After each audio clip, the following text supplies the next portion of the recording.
أريد أحيا أريد أحس بالدنيا أريد أعيش لو لحظة بلا هم وثلاسيميا أبي تتحقق. بسم اللہ الرحمن الرحیم. السلام علیکم ورحمۃ اللہ وبرکاتہ. محترم ناظرین، میں ہوں آپ کا ہوسٹ آصف حمید اور میرے ساتھ مہمان موجود ہیں ڈاکٹر محمد حماد لکھوی صاحب. السلام علیکم. جی وعلیکم السلام ورحمۃ اللہ وبرکاتہ. ناظرین، اللہ تعالیٰ قرآن مجید میں ارشاد فرماتے ہیں اجیب دعوت الداع اذا دعانی فلیستجیبوا لی ولیؤمنوا بی. میں پکارنے والے کی ہر پکار کو سنتا ہوں، اس کا جواب دیتا ہوں جہاں بھی وہ مجھے پکارے. بس اسے چاہیے کہ وہ میری بھی بندگی کرے، میری بھی بات سنے. ڈاکٹر حماد صاحب، قبولیت دعا کی شرائط، اس پر ہماری بات پچھلی نشست میں چل رہی تھی، وہ مکمل نہیں ہو سکی. لہٰذا میں چاہوں گا کہ آپ شروع میں کلیئرلی وہ شرائط آئیڈینٹیفائی کر دیجئے جو قبولیت دعا کے لیے ضروری ہے. جی بسم اللہ الرحمن الرحیم. گزشتہ پروگرام میں آصف صاحب ہم بات کر رہے تھے کہ سب سے پہلی اور اولین شرط ہے کہ رزق حلال ہونا چاہیے. اسی طرح اخلاص بنیادی شرط ہے کہ جب تک اخلاص نہیں ہوگا تب تک دعا قبول نہیں ہوگی. اور شرط کی ڈیفینیشن وہ ذہن میں رہنی چاہیے جو گزشتہ پروگرام میں نے عرض کی تھی کہ شرط کی غیر موجودگی میں مشروط موجود نہیں ہوتا. ٹھیک ہے، لیکن شرط موجود ہو اور اس کا مطلب لازمی نہیں ہے کہ مشروط بھی موجود ہو. یعنی اخلاص موجود ہے تو اس کا مطلب یہ نہیں کہ دعائیں بھی خالص ہو گئیں. دعا تو اپنی جگہ خالص مانگنی پڑے گی، پھر اس کے لیے شرائط جو ہے وہ شرط یعنی اخلاص کی اس کے ساتھ ضروری ہے. تو اسی طرح ایک شرط جو ہے وہ یقین ہے کہ اجابت کا یقین ہو، قبولیت کا یقین ہو کہ میری دعا قبول ہو رہی ہے. اور اسی طرح ایک شرط یہ بھی ہے کہ فرائض کی بجا آوری اور کبائر سے اجتناب. کم از کم یہ 5 بنیادی شرائط ہیں کہ ان کے بغیر تو دعا قبول نہیں ہوتی. اب ذرا ہم ایک ایک کو لے رہے، پہلے کو تو ہم لے چکے ہیں، رزق حلال کو ہم لے چکے ہیں. اس پہ نبی پاک صلی اللہ علیہ وسلم کی یہ حدیث میں پچھلے پروگرام میں بھی بیان کرنا چاہ رہا تھا جی، کہ بخاری اور مسلم شریف کے اندر ہے.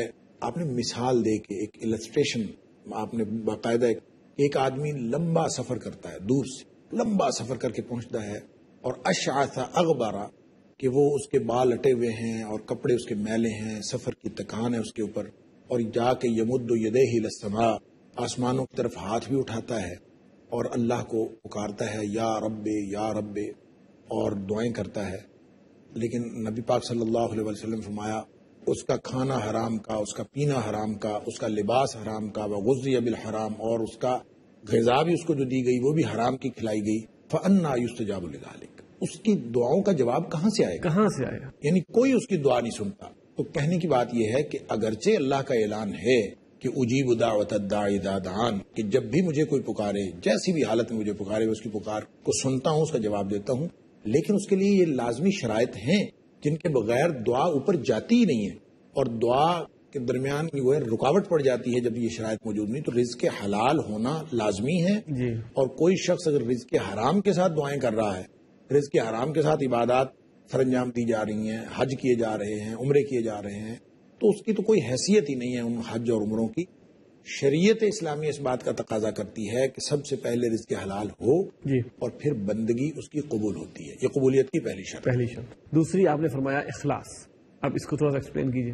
دیکھیں، اخلاص کی جو ڈیفینیشن کی جاتی ہے وہ یہ ہے کہ تنقیح الشیء و تہذیبہ، کسی چیز کو یوں میل کچیل سے پاک کر دینا یا اس کی کانٹ چھانٹ کر دینا کہ اس میں قطعاً کوئی ملاوٹ باقی نہ رہے. تنقیح کرنا یا تہذیب کرنا. تنقیح کا معنی ہوتا ہے کہ کسی چیز کو دھو کے یا کوئی بھی ایسا پروسیس کر کے اس کی صفائی کر دینا، ٹھیک، اس میں سے کوئی چیز جو ہے میل کچیل وہ نکال دینا. تہذیب کا مطلب ہوتا ہے کانٹ چھانٹ کرنا. تو گویا اخلاص کے معنوں میں یہ دونوں باتیں شامل ہیں کہ آپ کوئی بھی چیز، جو بھی کوئی چیز ہے، نماز ہے، روزہ ہے، حج ہے، زکوٰۃ ہے، دعا ہے، ہر چیز کے اندر اخلاص لازمی ہے. اور اخلاص یہ ہے کہ اس میں کوئی آلودگی کی ملاوٹ نہ ہو. امام غزالی نے احیاء العلوم کے اندر اس کی جو ڈیفینیشن کی ہے وہ کہتے ہیں یہ جو اخلاص ہے یہ ضد ہے اشراق کی. شرک کرنا. اشراق ملاوٹ کرنا. وہ کہتے ہیں الاخلاص یضادہ الاشراق. یہ اس کی یعنی ہر قسم کی ملاوٹ سے جب تک وہ پاک نہ ہو اس وقت تک وہ اللہ قبول نہیں. ملاوٹ کیسے؟ ملاوٹ سے کیا مراد ہوگی اس میں؟ دیکھیں جی، ملاوٹ جو ہے وہ مقصد کی ملاوٹ ہے اور مقصد کا تجرد ضروری ہے. اسپیسیفک جو ہے یعنی جو آپ مانگ رہے ہیں، جس سے مانگ رہے ہیں، آپ اس کے بارے میں بالکل کلیئر ہوں اور اس میں کسی چیز کے ساتھ آلودگی شامل نہ ہو، اس میں کوئی اور ملاوٹ نہ ہو. مثلا آپ اللہ سے مانگ رہے ہیں، آپ کا خیال ہے اللہ دے گا، ساتھ میں کہہ رہا ہوں کہ آصف حمید صاحب بھی اگر کہیں نا کوشش کریں تھوڑی سی تو یہ بھی مجھے دے سکتے ہیں. یہ ملاوٹ ہوگی. ٹھیک ہے جی. اور ہم جو کہتے ہیں ایک اللہ کا سہارا ایک تمہارا سہارا، اس سے بڑی ملاوٹ اور کیا ہوتی؟ بسوں کے اوپر لکھا ہوتا ہے اللہ نبی وارث، تو اس سے بڑا شرک اور کیا ہے؟ نبی پاک صلی اللہ علیہ وآلہ وسلم کو حضرت طفیل رضی اللہ تعالیٰ عنہ صحابی رسول وہ تشریف لائے، انہوں نے آ کے کہا کہ اللہ کے رسول صلی اللہ علیہ وسلم، میں نے خواب میں دیکھا ہے کہ مجھے ایک عیسائی ملا خواب میں، اور میں نے عیسائی کو کہا کہ عیسائیوں تم لوگوں نے اچھا نہیں کیا، اللہ کے ساتھ شرک کے مرتکب ہوئے ہو. تو عیسائی نے کہا کہ تم مسلمان بھی تو شرک کے مرتکب ہوتے ہو. خواب میں عیسائی تانا دے رہا ہے صحابی رسول کو کہ تم بھی شرک کے مرتکب ہوتے ہو. تو انہوں نے کہا کیسے؟ کہتے تم لوگ یہ کہتے ہو ما شاء اللہ ما شاء محمد صلی اللہ علیہ وسلم، جو اللہ چاہے اور جو محمد صلی اللہ علیہ وسلم چاہیں، تم یہ کہتے ہو، تم بھی شرکات ارتکاب کرتے ہو. حضرت طفیل رضی اللہ عنہ بڑے پریشان ہوئے خواب میں یہ دیکھ کے. تو اگلے دن جا کے نبی پاک صلی اللہ علیہ وسلم کو عرض کیا کہ اللہ کے رسول یوں عیسائی نے مجھے تانا دیا شرک. تو نبی پاک صلی اللہ علیہ وسلم نے فرمایا فلا تقولوا ما شاء اللہ ما شاء محمد، یہ نہ کہا کرو کہ جو اللہ چاہے اور جو محمد صلی اللہ علیہ وسلم چاہے، ولکن قولوا ما شاء اللہ وحدہ، وہ اکیلا، بس وہی چاہے، اسی کی مشیت ہے. وما تشاءون الا ان یشاء اللہ، کہ تم چاہ نہیں سکتے، تمہاری مشیت کی کوئی حیثیت ہی نہیں ہے جب تک اللہ نہ چاہے. تو ما شاء اللہ وحدہ یہ جب تک نہیں ہوگا اس وقت تک یہ ملاوٹ ختم نہیں ہوگی. اور اسی طرح ایک حدیث میں آتا ہے کہ ایک شخص آیا نبی پاک صلی اللہ علیہ وسلم کے پاس، اس نے آ کے یہ کہا کہ ما شاء اللہ وما شئت، جیسے ہم کسی کے پاس جا کہتے ہیں ایک تیرا سہارا ایک اللہ کا سہارا. ٹھیک ہے جی، ایک تو ہے زمین پر اور ایک آسمان پر وہ ہے، وہ ہم نے شامل تو کر لیا. یہ تو وہی بات ہے کہ میں نے گزشتہ سے پیوستہ پروگرام میں عرض کیا تھا کہ عمران بن حسین رضی اللہ تعالیٰ عنہ کے والد جو تھے جو مشرک تھے، تو نبی پاک صلی اللہ علیہ وسلم نے پوچھا کتنے خداؤں کو مانتے ہو؟ انہوں نے کہا 7 خداؤں کو، ایک آسمانوں میں 6 چھوٹے یہاں زمین میں، تو ایک تیرا سہارا اور ایک اس کا سہارا. تو ہم بھی 2 خداؤں کا تو ہم نے یقین کر لیا، ہم نے مان لیا. تو یہ کہنا آ کے شخص کہتا ہے ما شاء اللہ وما شئت، اے اللہ کے رسول جو آپ چاہیں جو اللہ چاہے. تو آپ نے فرمایا اجعلتنی للہ ندا، کیا تو مجھے اللہ کا شریک ٹھہراتا ہے؟ قل ما شاء اللہ وحدہ، یہ کہہ کہ اللہ جو چاہے. اسی طرح وہ جو مساجد کے اندر پکارنے کے حوالے سے آیا کہ وَأَنَّ الْمَسَاجِدَ لِلَّهِ فَلَا تَدْعُوا مَعَ اللَّهِ أَحَدًا، یہاں پہ یہ من دون اللہ نہیں فرمایا، اللہ کے ساتھ مت پکارو. ہاں جی، یہ نہیں فرمایا کہ اللہ کے علاوہ چیزوں کو نہ پکارو، بلکہ فرمایا فَلَا تَدْعُوا مَعَ اللَّهِ أَحَدًا، اللہ کے ساتھ کسی اور کو شامل کر کے پکارنا نہیں ہے. جب بھی کسی کو دیکھیں ایک جگہ پہ یہ جو ہمارے عام طور پہ لکھا ہوتا ہے اللہ وارث، اللہ کا رسول وارث، اللہ رسول وارث، اللہ نبی وارث، یا کچھ اس طرح کے، تو کسی نے نا اس میں یا اللہ یا رسول مختلف قسم کی چیزیں لکھی ہوتی ہیں. اور نبی کریم صلی اللہ علیہ وسلم کو بھی نعوذ باللہ من ذالک ہم وہی درجہ دینے پر تلے ہوئے ہوتے ہیں جو اللہ کریم کی شان. تو کسی شخص نے نا اس میں جو زائد الفاظ تھے وہ مٹا دیے. اب وہ مٹے ہوئے الفاظ دیکھ کے دوسرا شخص کہتا ہے کہ دیکھیں کتنا غلط کیا اس نے اپنے طرف سے عقیدہ صحیح کیا ہے جبکہ وہ بہت بڑا جرم کر گیا. یعنی ہمارے ہاں کانسیپٹ جو ہے الٹ ہے، وہ بالکل الٹ ہے. حالانکہ اللہ کے ساتھ جب آپ کسی اور کو پکاریں گے، اللہ کے ساتھ مشیت میں کسی اور کو داخل کریں گے، وہ چیزیں جو صرف اللہ کے لائق شان ہیں، جب تک ہم اس سے باز نہیں آتے اس وقت تک دعائیں قبول نہیں ہو سکتی. یعنی دعائیں تو پھر بالکل محجوب ہو جاتی ہیں اور ان کی رکاوٹ ہو جاتی ہے. تو ایک تو یہ ہے کہ اللہ کو اخلاص جس ہستی سے مانگا جا رہا ہے بس فقط اس ہستی سے، یعنی کہ ملاوٹ نہیں. یہ بھی ذہن میں ہو کہ جو فرشتے ہیں نا وہ تمام تر طاقتوں کے باوجود وہ میرا کوئی فائدہ نہیں کر سکتے. حضرت ابن عباس رضی اللہ تعالیٰ عنہ کو نبی پاک صلی اللہ علیہ وسلم نے ترمذی شریف کی روایت ہے کہ ایک دفعہ حضرت ابن عباس رضی اللہ تعالیٰ چھوٹے تھے، جوان آدمی، تو بلکہ بچے تھے ابھی، تو آپ صلی اللہ علیہ وسلم کے پیچھے سواری کرنے کا موقع ملا. اس موقع پر نبی پاک صلی اللہ علیہ وسلم نے کچھ نصیحتیں فرمائی ان کو. تو آپ نے بلکہ شروع میں فرمایا کہ میں تجھے کچھ باتیں بتاتا ہوں، ان کو پلے باندھ لینا، اور تو ان باتوں کو یاد رکھے گا، اللہ تعالیٰ تیری حفاظت کرے گا. اس میں نبی پاک صلی اللہ علیہ وسلم نے 2-3 نصیحتیں بڑی شاندار، ساری نصیحتیں بڑی شاندار ہیں. ہمارے موضوع کے حوالے سے آپ نے فرمایا اذا سألت فاسأل اللہ تعالی، ٹھیک ہے، اگر تو کبھی سوال کرے تو صرف اللہ سے سوال کر. اور وَإِذَا اسْتَعَنْتَ، اور جب کبھی مدد مانگنی ہو فاستعن باللہ، کہ پھر اللہ کی مدد، اللہ کے ساتھ مدد مانگو اور کسی چیز کی مدد نہ مانگو. اور ساتھ آپ نے فرمایا کہ یہ عقیدہ رکھو وَأَنَّ الْأُمَّةَ لَوِ اجْتَمَعَتْ عَلَىٰ أَن يَنْفَعُوكَ بِشَيْءٍ لَمْ يَنْفَعُوكَ بِشَيْءٍ إِلَّا قَدْ كَتَبَهُ اللَّهُ لَكَ.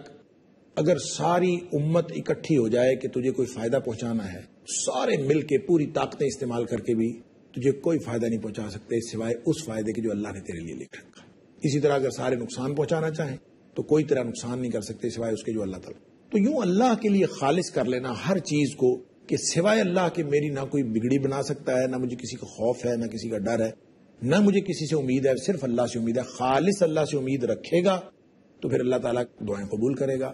گناہوں کو یاد کر کے رونا اور اپنے گناہوں کی وجہ سے اور اللہ سے مغفرت مانگنے کے لیے اپنی آخرت ٹھیک کرنے کے لیے رونا، یہ اور بات ہے. جب کوئی شخص اس طرح روتا ہے تو اللہ تعالیٰ اس کا آنسو نیچے زمین پر نہیں گرنے دیتا، اور زمین پر گرنے سے پہلے اللہ تعالیٰ اس کی گناہ معاف کر دیتا. ڈاکٹر صاحب یہاں پر وقت ہے بریک کا، اس کے بعد گفتگو شروع کرنے کی. ناظرین بریک لیتے ہیں اور بریک کے بعد دعا کی قبولیت کی شرائط ہمارا موضوع جو آج کا ہے یہ بتا رہے ہیں کہ خلوص نیت میں ملاوٹ نہ ہو.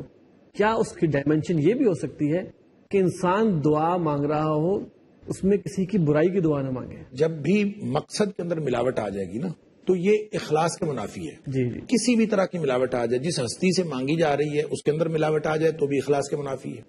اور اگر دعا کے اندر کوئی ملاوٹ آ گئی، ہم نے اپنی ساری دعائیں جو ہیں، مجھے یوں لگتا ہے اللہ تعالیٰ معاف کرے الا ماشاء اللہ، ہم نے ان کو آلودہ کر لیا ہوا ہے. یا تو ہم اس میں کسی کی برائی چاہ رہے ہوتے ہیں جیسا آپ نے ذکر کیا، یا ہم اپنے کسی بہت ہی چھوٹے ادنا مقصد کے لیے روئے جا رہے ہوتے ہیں مصلی پہ بیٹھ کے، اور ہم سمجھ رہے ہوتے ہیں کہ ہمارا وہ مقصد پورا ہو رہا ہے جو ہم اللہ سے دعائیں مانگنے کا، عاجزیاں کرنے کا.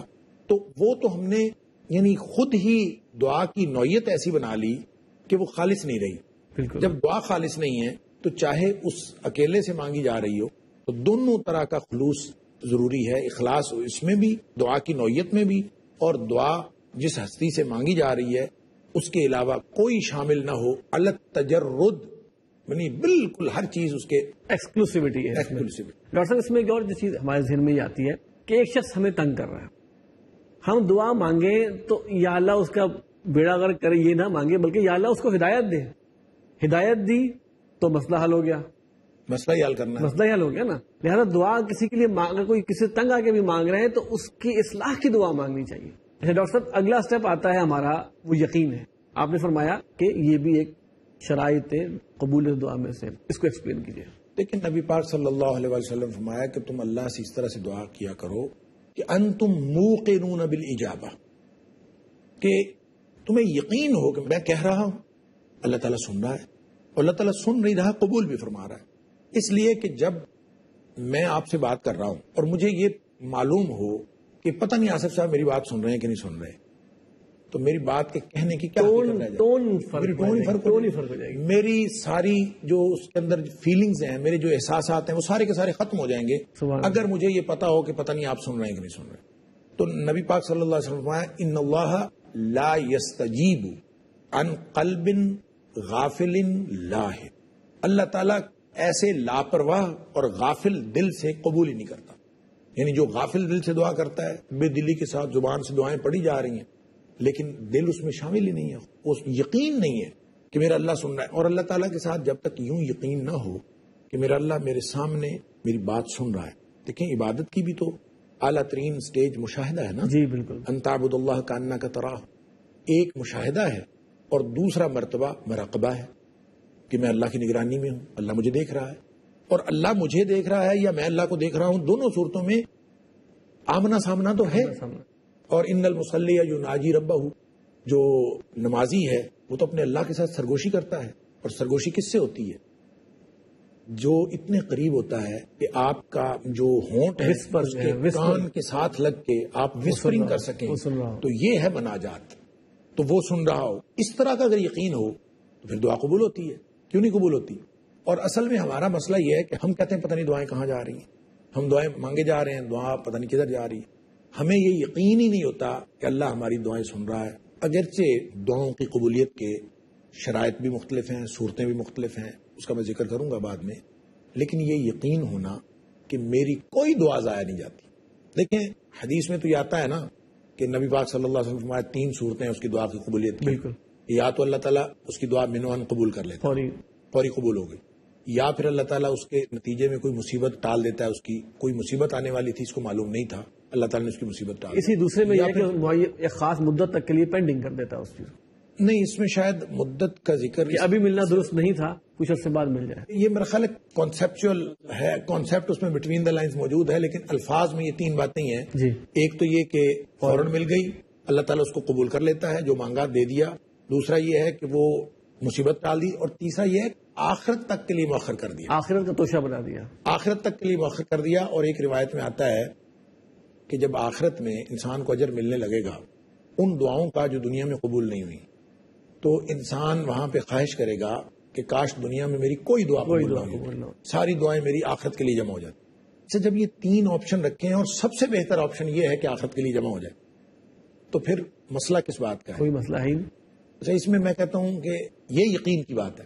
اور جو اس میں پہلی صورت بھی جو ہے نا قبولیت کی، فوراً قبول ہو جانا، اس میں بھی آصف صاحب ایک بڑی عجیب بات ہے کہ اللہ کی گنتی اور ہے، ہماری گنتی اور ہے. یعنی اللہ تعالیٰ نے قرآن میں فرمایا کہ تمہارا 1000 سال ہونا تو اللہ تعالیٰ کا 1 دن ہوتا.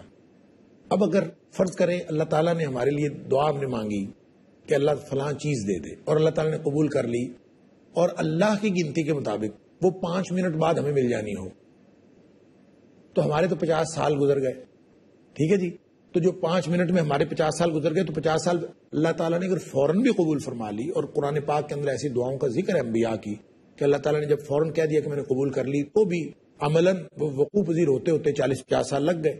تو یعنی یہ اللہ کی گنتی ہے، اللہ کا شمار ہے، اللہ کا قانون ہے، اس کا نظام ہے اپنا. ہمیں اس بات کا یقین ہونا چاہیے کہ مجھے اس وقت ملے گی وہ چیز جو اللہ تعالیٰ میرے لیے بہترین وقت سمجھے گا. بلکہ دعا میں شامل کر، یا اللہ میرے لیے بہتر، یہ نہ فوری مل جائے تو اور ہلاکت میں نہ پڑ جاؤں. ایسا ہو سکتا ہے، بالکل ایسا ہو سکتا ہے کہ آپ کوئی چیز فوری مانگ رہے ہوں، آسان تو حب شین و کرہ لکم، اور کوئی چیز تمہیں بہت پسند ہو اور تمہارے لیے وہ ٹھیک نہ ہو، ایسا ہو سکتا ہے. اچھا ڈاکٹر صاحب، اس میں اب چوتھی شرط، 3 شرطیں ہماری ہو گئی، چوتھی شرط آپ فرمائیے. میں یہ عرض کر رہا تھا کہ فرائض پورے کرنا اور کبائر سے بچنا. اگر کوئی شخص دیکھیں نماز نہیں پڑھتا، دعا کرتا ہے، بعض اوقات جیسے آپ نے پہلے رزق کے حلال والی شرط کے حوالے سے بات کی کہ ہم دیکھتے ہیں کہ لوگ حرام رزق کھا رہے ہیں پھر بھی اللہ تعالیٰ ان کی دعائیں قبول کر رہا ہے. تو دنیا مل جانا نہ دعا کی قبولیت کی دلیل ہے اور نہ ہی اس بات کی دلیل ہے کہ اللہ تعالیٰ کا ان کے اوپر فضل ہے. یہ فضل کی دلیل نہیں ہے، یہ تو اللہ تعالیٰ نے امتحان کے مختلف انداز ہیں. کسی کو دے کے آزما لیتا ہے، کسی کو لے کے، اور مال کے لیے تو اسپیسیفکلی اس نے کہا ہے کہ لنفتنہم فیہ، یہ تو ہم نے دیا ہی آزمائش کے لیے، اور ان کی طرف آنکھیں پھاڑ پھاڑ کے نہ دیکھو. اس لیے کہ اگر مال جو ہے وہ اس کی زیادتی یہ فضل ہوتا تو سب سے زیادہ کس پر ہوتا؟ ان قارون کے پاس بھی تو مال تھا. نہیں، اس کے پاس مال تھا. میں کہہ رہا ہوں اگر مال فضل کی علامت ہوتا تو سب سے زیادہ کس پر ہوتا؟ نبی پاک صلی اللہ علیہ وسلم. اور نبی پاک صلی اللہ علیہ وسلم نے یہ جو طرز زندگی اختیار کیا، یہ آپ صلی اللہ علیہ وسلم کا اختیاری تھا. تو یہ گویا اللہ کے ساتھ عاجزی، اور یہ مال، یہ دنیا، سبحان اللہ، وہ حدیث جو ہے کہ اگر مچھر کے پر کے برابر بھی ہوتی کہ وقت، اس کا مطلب یہ ہے کہ مچھر کے پر کے برابر بھی نہیں ہے. یعنی مچھر اور پھر مچھر حدیث ذرا پوری بیان کر دیں ناظرین کے لیے. نبی پاک صلی اللہ علیہ وسلم نے فرمایا لو کانت الدنیا تعدل عند اللہ جناح بعوضۃ، اگر یہ دنیا اور اس کی حیثیت اور وقت اللہ کے نزدیک ایک مچھر کے پر کے برابر بھی ہوتی، ما سقا کافرا منہا شربۃ ماء، اللہ تعالیٰ کسی کافر کو ایک گھونٹ پانی کا نہ دیتا. اس لیے کہ وہ اپنے دشمنوں کو کیوں دیتا؟ یہ جو اس نے اپنے دشمنوں کو دے رکھی ہے یہ بے وقت چیز ہے، اس کی کوئی حیثیت نہیں ہے، اس لیے دے رکھی ہے.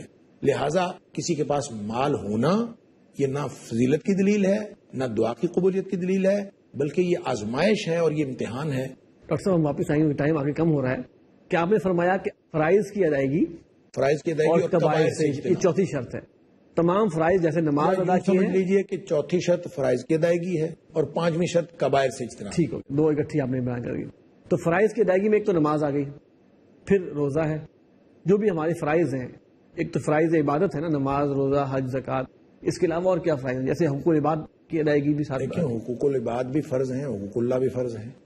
یہ ہم نے اصل میں نا تقسیم کی ہوئی ہے کہ اسلام جو ہے نا یہ پیکج ہے، ٹھیک ہے، کمپلیٹ پیکج. ادخلوا فی السلم کافہ، کافہ. پورے کا پورا یا داخل ہونا ہے یا پورے کا پورا نکل جانا ہے. اس میں پک اینڈ چوز نہیں آدمی کر سکتا کہ میں اسلام میں داخل ہوا ہوں، یہ چیزیں میں لے لوں، یہ چیزیں میں چھوڑ دوں. فرائض تو ایک بیس لائن ہے کہ اس بیس لائن پہ بھی اگر آدمی نہ ہو تو اس کا تو اسلام قابل قبول ہی نہیں ہے نا. تو اس بیس لائن پہ تو کم از کم اسلام کی دلیل ہے. ٹھیک ہو گیا. اور اگر اس سے بھی وہ کم ہے تو اس کا اسلام ہی قابل قبول نہیں ہے. جی جی. لیکن اگر وہ اسلام میں آیا ہے تو پھر اس کے پاس حقوق اللہ حقوق العباد سب ایک جیسے ہیں. کوئی شخص اگر کہے حقوق اللہ زیادہ اہم ہے یا حقوق العباد زیادہ اہم ہے، ایسی ہرگز کوئی بات نہیں ہے. حقوق اللہ نہیں، اپنی جگہ نہیں آصف صاحب. حقوق العباد حقوق اللہ کا حصہ ہیں. ماں کے ساتھ حسن سلوک اس لیے کرنا ہے کہ وہ راضی ہو جائے. صحیح. باپ کو راضی کرنا ہے، رضا الرب فی رضا الوالد و سخط الرب فی سخط الوالد. اور ایک جگہ آتا ہے فی سخط الوالدین و رضا الوالدین.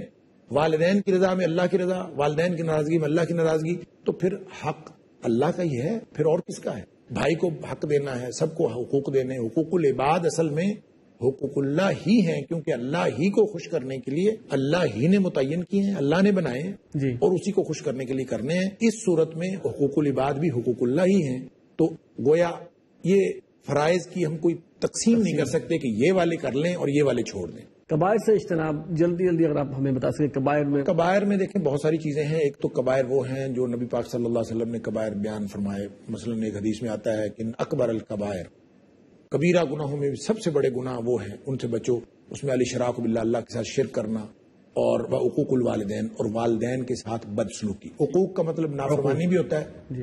اور بدسلوکی بھی ہوتا ہے. اسی طرح شہادت الزور، یہاں جھوٹی گواہی دینا، وہ بھی فرمایا. اور زنا، مختلف چیزیں، زنا، بدکاری، ہمیشہ شراب پینا، مختلف قسم کے جرائم. ایک تو وہ جو نبی پاک صلی اللہ علیہ وسلم نے گنوائے ہیں جی. وہ کبیرہ گناہ جی. یا بعض لوگوں نے کہا کہ جن کی سزا مقرر ہے، اچھا، جن کے اوپر وعید سنائی گئی ہے، وہ کبائر. ٹھیک ہے. اور اس کے اوپر کتابیں بھی لکھی ہوئی ہیں. لیکن ایک بات ذہن میں رہے کہ صغیرہ گناہ بھی اگر بار بار کیا جائے گا تو وہ کبیرہ بن جاتا ہے. بلا من کسب سیئۃ واحاطۃ بہ خطیئۃہ. جو شخص بار بار گناہ کرتا ہے چاہے وہ صغیرہ ہے وہ بھی کبیرہ بن جاتا ہے. لہذا ہر گناہ سے بچنا گویا کبائر نہیں ہے. اس کی بیس لائن، کبائر کی بیس لائن بھی ہر گناہ ہے کہ ہر گناہ سے بچنا ہے. جی جی. سمپلی اگر بندہ اس منہج پر چل پڑے کہ میں نے کوئی گناہ نہیں کرنا اور ہر نیکی کرنی ہے، تو یہی بیس لائن ہے. اور دعا کی قبولیت کے لیے یہی شرط ہے. بہت شکریہ ڈاکٹر صاحب آپ کا. ناظرین، ہمارے پروگرام کا وقت ختم ہو گیا ہے، ورنہ ابھی یہ بات مزید تفصیل کا تقاضا کرتی ہے. اجازت دیجیے اگلے پروگرام تک کے لیے. السلام علیکم ورحمۃ اللہ وبرکاتہ.